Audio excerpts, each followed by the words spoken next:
Hi friends. இன்றைக்கி எங்கள் வீட்டில் கருவாட்டு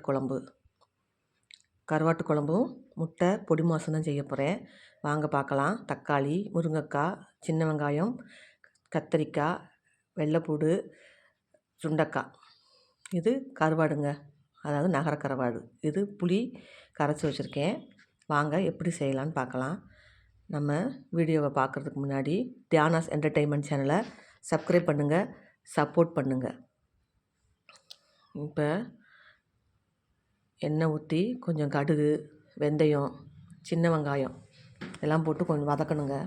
வதக்கிட்டு அதுக்கப்புறம் வெள்ளைப்பூடை போடணும். இது வந்து மலைப்பூடு, ஏன்னா இது நல்லா ருசியாக இருக்குங்க. இதை போட்டு நல்லா வதக்குங்க. இது நல்லா வதங்குறப்ப இது வந்து சுண்டக்காங்க. இதை வந்து கொஞ்சம் கொஞ்சமாக போட்டு சும்மா ஒன்றா ரெண்டாக தட்டி போடுங்க. இது வந்து உடனே தட்டி போட்டிங்கன்னா தான் நல்லாயிருக்கும். ஏற்கனவே தட்டி வச்சோம்னா கருப்படிச்சிருங்க. அதனால் இதை அப்படியே உடனே தட்டி இங்கே பாருங்கள், சும்மா ஒன்றா ரெண்டாக தட்டி போடணும். சுண்டக்காய் கசக்கும்லாம் நினைக்காதீங்க, இதெல்லாம் பச்சைக்காய் கசக்காதுங்க, நல்லாயிருக்கும். அதையும் போட்டு வதக்கிடுங்க. இங்கே பாருங்கள், அது கொஞ்சம் வதங்கட்டும். அதுவும் கொஞ்சம் போட்டோடனே கொஞ்சம் வெடிக்கும் கொஞ்சம். அதுக்கப்புறம் தக்காளியை போட்டு நல்லா வதக்குங்க. தக்காளி கொஞ்சம் மசிஞ்சிடணும், மசிகிற அளவுக்கு வதக்குங்க. அதுக்கப்புறம் கொஞ்சோண்டு உப்பு போட்டுக்கோங்க. அது கொஞ்சம் வதங்கிறதுக்காண்டி உப்பு போட்டு வதக்கிட்டு பாருங்க, சும்மா கொஞ்சோண்டு முருங்கைக்காய், கொஞ்சோண்டு கத்தரிக்காய், அதையும் போட்டு வதக்குங்க. அந்த எண்ணெயிலே போட்டு நல்லா வதக்குங்க. பாருங்கள், வதங்கினதுக்கப்புறம் குழம்பு பொடி கொஞ்சோண்டு வெறும் மிளகாப்பொடி, அவங்கவுங்க உரப்புக்கு தக்கன. உரப்பாக சாப்பிட்றவங்க பொடி கூட போட்டுக்கோங்க, உரப்பு கம்மியாக சாப்பிட்றவங்க கம்மியாக போட்டுக்க வேண்டியதான். போட்டு இங்கே பாருங்கள், அந்த எண்ணெயிலே அப்படியே அதை ஒரு 2 பெரட்டு நல்லா பெரட்டி விட்டுட்டு இப்போ தண்ணியை ஊற்ற வேண்டியதான். தண்ணியை ஊற்றிட்டு நல்லா கொதிக்க விட்டுருங்க. அந்த மசாலா பொடி வாடையெல்லாம் போகணும். அது நல்லா கொதிக்க விட்டுருங்க. இங்கே பாருங்கள்,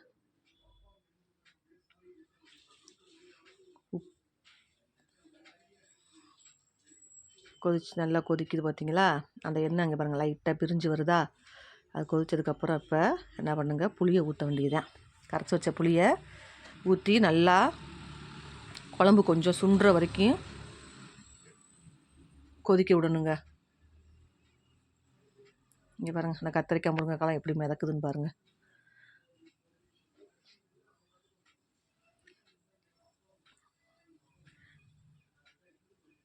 நல்லா கொதிச்சிருச்சு பார்த்தீங்களா? இங்கே பாருங்கள், தெரியுதா? அந்த எண்ணெய் பிரிஞ்சு வருது பாருங்கள், அப்படியே நல்லா சுண்டிருச்சு.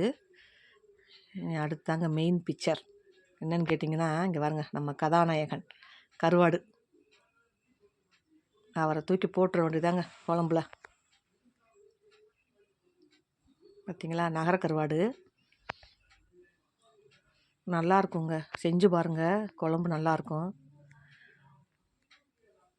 போட்டு கருவேப்பிலையை எப்பயும் எண்ணெயில் தாளிக்காமல் இப்படி போட்டு பாருங்களேன், நல்லா வாசமாக இருக்குங்க.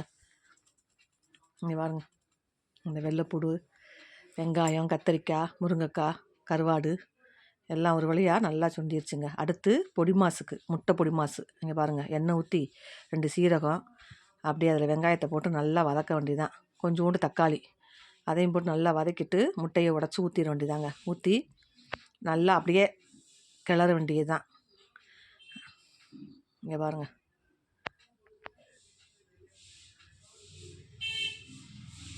கொஞ்சோண்டு உப்பு போட்டு நல்லா கிளறி அப்படியே உதிரியாக வரணுங்க.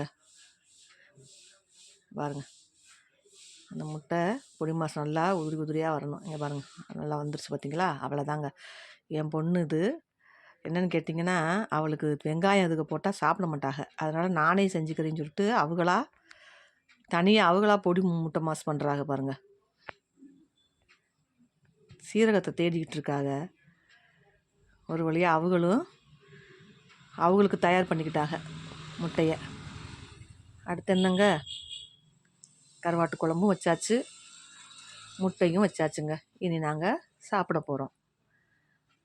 நீங்களும் என் வீடியோ பார்த்து சந்தோஷப்பட்டிருப்பீங்கன்னு நினைக்கிறேன். ஃப்ரெண்ட்ஸ், தியானாஸ் என்டர்டெயின்மெண்ட் சேனலை சப்ஸ்கிரைப் பண்ணி பாருங்கள் ஃப்ரெண்ட்ஸ். சப்ஸ்கிரைப் பண்ணுங்கள், சப்போர்ட் பண்ணுங்கள். பக்கத்தில் உள்ள பெல் பட்டனை கிளிக் பண்ணுங்கள்.